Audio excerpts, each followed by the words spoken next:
ప్రభుత్వాలు తీసుకున్నటువంటి విధి విధానాలు ఒకవేళ పార్టీలు మారిన బట్టి కూడా ఒకే విధానం అమలైతే కనుక ఎటువంటి ప్రాబ్లం ఉండదు.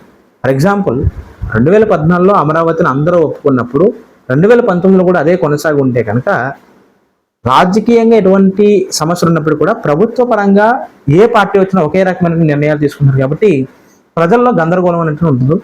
అదేవిధంగా రాష్ట్రం అనేటువంటిది అభివృద్ధి చెందుతూ వెళ్తుంది పార్టీలు మారినప్పటికీ కూడా. కానీ ఇక్కడ ఏమవుతుందంటే ఒక ప్రభుత్వానికి పొంతన లేకుండా ఉంటుంది. ఒక పార్టీ ఒక నిర్ణయాలు, ఇంకొక పార్టీ ఒక నిర్ణయాలు. దానికి పవన్ కళ్యాణ్ గారు 15 సంవత్సరాలు కూటమి ప్రభుత్వం ఉండాలని కోరుకుంటున్నారు. అదేవిధంగా వైఎస్ఆర్సీపీ కూడా మేము కూడా 25 సంవత్సరాలు ఉంటామని చెప్పారు.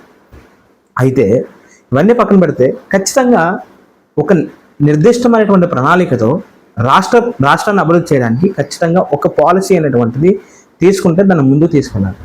ఇలా ఒకే రకమైనటువంటి ప్రభుత్వం ఉన్నా లేదా ప్రభుత్వ విధానాలైనటువంటి అన్ని పార్టీలు ఒకే విధంగా అనుసరించిన దానివల్ల చాలా మార్పులు జరుగుతాయి. ఫర్ ఎగ్జాంపుల్ ఉదాహరణకి మన రాష్ట్రంలో ఉన్నటువంటి పోలవరం ప్రాజెక్ట్ దాన్ని పూర్తి చేయాలి.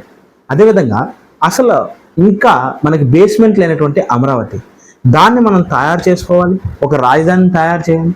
ఆ రాజధాని ద్వారా మనకి ఆర్థిక పరమైనటువంటి బలాన్ని చేకూరాలి.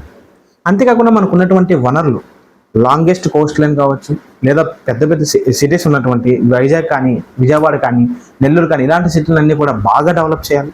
వైజాగ్ని ఒక ఐటీ హబ్గా తయారు చేయాలి. అలాగే ఆక్వాకల్చర్లో మనం ముందున్నాం, దాన్ని డెవలప్ చేయాలి. అదేవిధంగా ఈస్ట్ గోదావరి, వెస్ట్ గోదావరి లాంటి బలమైనటువంటి అగ్రికల్చర్ ప్రొడక్టివిటీ ఉన్నటువంటి జిల్లాలు ఉన్నాయి. వాటిని మనం అభివృద్ధి చేసుకోవాలి.